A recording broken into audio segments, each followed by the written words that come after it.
Halo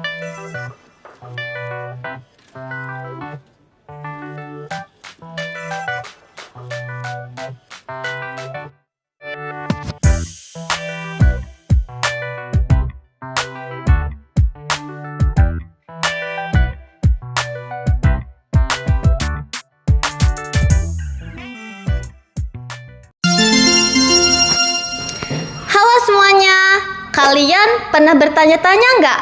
Kenapa ya kalau siang itu terang, tapi kalau malam itu gelap? Penyinaran matahari jawabannya. Penyinaran matahari merupakan aktivitas matahari yang memancarkan sinarnya ke bumi.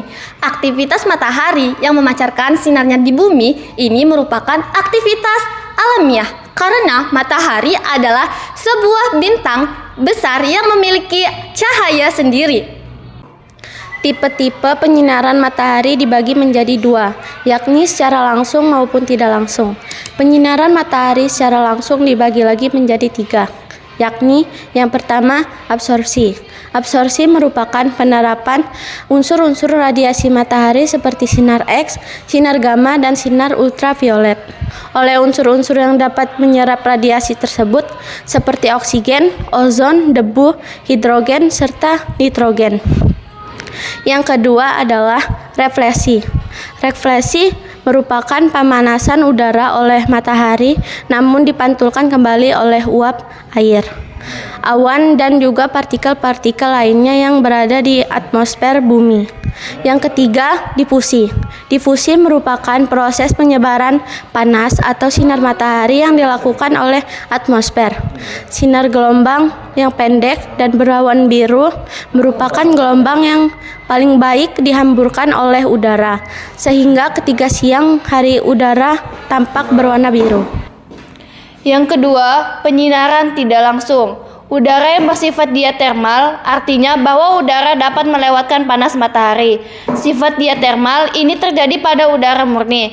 Panas matahari yang sampai di permukaan bumi atau kerak bumi akan memanaskan udara dingin yang berada di sekitarnya.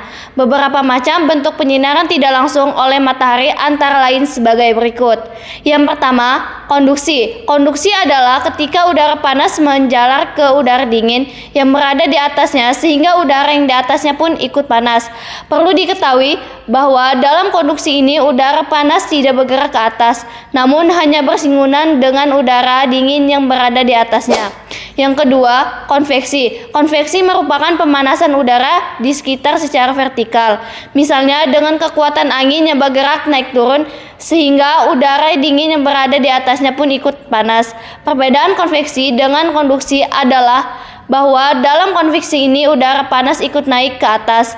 Yang ketiga, adveksi. Adveksi merupakan penyebaran panas yang berlangsung secara horizontal. Hal ini terjadi karena ada udara panas yang bergerak secara horizontal sehingga udara dingin pun akan ikut menjadi panas. Yang keempat, turbulensi. Turbulensi adalah penyebaran panas yang berlangsung secara berputar-putar. Kelembapan udara. Kelembapan udara menunjukkan jumlah uap air yang terkandung di dalam udara. Kandungan uap air ini dipengaruhi oleh suhu udara. Semakin tinggi suhu udara, maka semakin banyak uap airnya.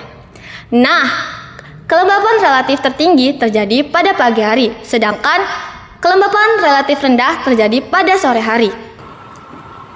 Setelah mendengar penjelasan dari pengertian kelembapan udara, kita akan membahas tentang tipe-tipe kelembapan udara. Yang pertama, yakni kelembapan relatif atau nisbi, yaitu perbandingan jumlah uap air di udara dengan yang terkandung di udara pada suhu yang sama. Yang kedua, kelembapan absolut atau mutlak, yaitu banyaknya uap air dalam gram pada 1 meter kubik. Dari kedua tipe kelembapan udara tersebut, mereka masing-masing memiliki rumus berbeda. Yang pertama ada kelembapan relatif, yakni rumusnya KR sama dengan KM per Umax dikali 100%. Sedangkan kelembapan mutlak yakni Umax per V. Dan untuk keterangan sendiri yakni KR sama dengan kelembapan relatif, KM sama dengan kelembapan mutlak, V sama dengan volume udara, Umax sama dengan jumlah maksimum uap air. Nah, kami punya beberapa contoh soal nih. Terus ada juga contoh dari gambar Campbell Stock. Alat ini adalah Campbell Stock, yakni sejenis perekam sinar matahari.